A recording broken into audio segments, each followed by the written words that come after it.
Grabe. Ngayon po, medyo throwback po tayo today dahil kasama natin ang mga teen stars na naging dramatic at comedy actresses, pati na rin ang kanilang mga pamilya at mga kaibigan. Kaya eto na po, ang una, sina Janice at Jelly de Belen kasama sina Ina at Moira ang team Flor de Luna. Sanay kaming magpaiyak, full force ang aming power. Sure na sure kami ang winner! Ito naman, ang kalaban ninyo sina Cheryl Cruz at ang team Malusog. Di kami magpapakabog! Dahil kami, Team Malusog! Malusog aming pitaka. Mapupuno ng premyo at kwarta. Team Malusog! Ayos sa rhyming, ha? Pero dito po muna tayo sa Team Flor de Luna. At syempre, let's welcome Janice and Jelly. Grabe, 2 years namin kayo inantay makarating and we're so grateful na finally nandito na kayo. Yeah. Thank you. Ay, thank you rin. Congratulations on the podcast. Ay, thank you, Diba? thank you! Grabe yung podcast. Anong ulit yung title? Wala pa kaming title. Wala pa pala. Wala pa kaming title. At mukhang mananatiling walang title. Wala parang ganun. Of course, kayong dalawa magkapatid at syempre si Miss Candy. Yes. Sino pa ang kasama niyo doon sa podcast? Carmina! Carmina. Yes! Wow. You know what? Because of this podcast, nagkaroon na kami ng movie. Yun. Abangan nyo na lang. Abangan nyo, malapit na. Pero bagay, Miss Janice, pakilala mo naman yung mga makakasama mo, of course, your family. Mga kasama ko, yun nandoon, yung may mahabang buhok, nag-aartista din siya, at siya ang aking panganay na girl, Yes. Nina. Welcome to Family Feud, Nina. And of course, yung nandoon, yun daw ang aking mini-me. At pinaka-competitive sa games. Kaya siya nandito today. Grabe yan, pagkalaro sa games. Grabe. Akala mo yung tahimik na tahimik siya. Pero pag games, go siya ng go. Nakaka-nervyos. Makikita nyo mamaya. At ito na, napakahalaga ng fourth player kasi dyan talaga magkakaalaman. Yeah. Kapag naghahabulan na, yan ang pinaka-importante ng posisyon, Moira. Yes, Excited na Moira. Kaya good luck po sa Team Flor de Luna. Good luck sa inyo. At ito naman ang makakalaban ninyo from one family to another. Ito po si Cheryl Cruz with Team Malusog. Hello, Ding Dong! It's so nice to be here sa Family Feud. At sa mga katunggali namin, magandang gabi, mga naggagandahang binibini. Yun! Welcome back sa inyo. Thank you, yeah. Pangalawang beses ko na ngayon maglaro dito sa Family Feud. The first time was with my team sa Prima Donnas Book 2. This time, kasama mo na ang iyong family. Michelle, sino ba ang kasama mo ngayon? Actually, ang mga kasama ko ngayon, yung my one and only daughter na very proud ako kasi siya yung summa cum laude sa family namin itong taon na to, si Ashley Nicole. Hi, Ashley. Cruz. Thank you. Hi. And then, ito pa, isa pang graduate and equally very intelligent and beautiful, talented. Pamangkin ko naman to, panganay na anak ng kapatid ko na si Lorenzo. Eto si Alexandra Jesusa. Actually, she was named after one of her lolas, si Mama Inday, the late Mama Inday. I see. Yes. Alex, for short. Alex. Yes, si Yan, Alex. Itong last but not the least ay walang iba kundi ang aking very close friend na dancer din.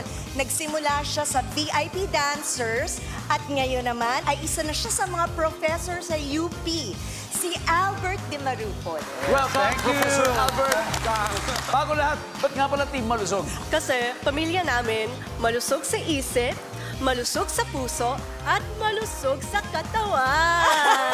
Grabe, ha? So talaga... Bakit kami ninitinang yan? Oo, so patutunayan niyo yung malusog sa isip mamaya sa pagsasagot ng mga tanong natin, Ashley. Kaya good luck sa inyo.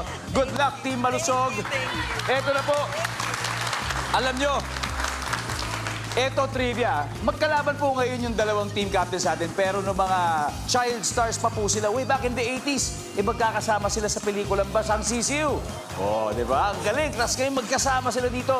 Pero ngayon sana hindi kayo maging mga Basang Sisiw sa game natin. Sana lumipad kayo na parang agila papunta sa ating top prize at 200,000 pesos plus 20,000 pa para sa napiling charitable institution.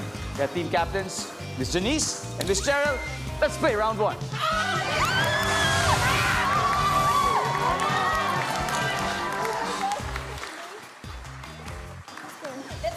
Let's go. Good luck. Baby ko lang ito natin. Oo, ate ko yan. Ako bunso nila. Wow. Magkalaban kami. Good luck.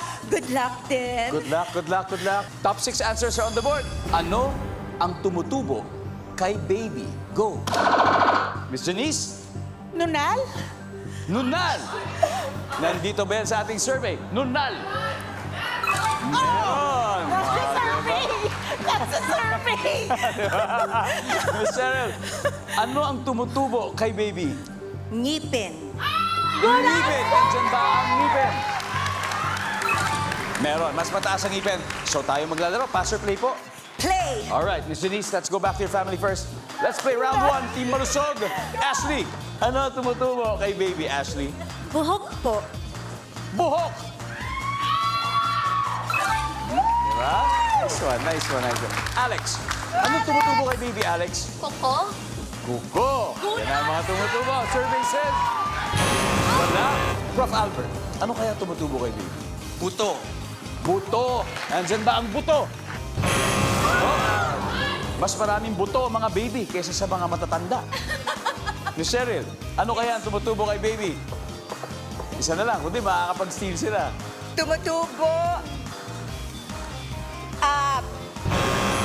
Okay, now, here we go. Team Flor de Luna. Time to steal. Okay lang, pwede kayo mag-usap-usap. Moira, ano kaya? Ano kaya ang tumutubo kay baby? Katawan. Tawan, Nina?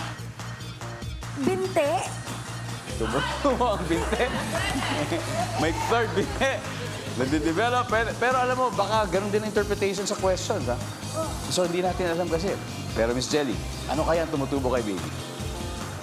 Pag-iisip. Pag-iisip, ha? Okay. Team Captain, Ako magde-decide. kayo magde-decide. Pwedeng sundin nyo sila or baka may sarili kang sagot. Ano tumutubo kay baby? You have 3 seconds. Katawan na lang. Katawan. Ayon sa kanila, tumutubo daw kay baby ay katawan. Nandyan ba yan, survey? Wala! Ano kaya to? Everybody, number 5, please. Bulutong. Sakit, pwede. Number 4, tinutubuan ng tigdas. Top 1, bungang araw. May 21 points agad ang Team Malusog. Team Flor de Luna. Sa next round naman, Miss Jelly, kakayanin natin ito. Kailangan bumawi, ano? Kayang-kaya niya yan. Meron pa naman 2, 3, 4 rounds. Kaya we'll find out kung ano mangyayari sa pagbabalik ng Family Feud.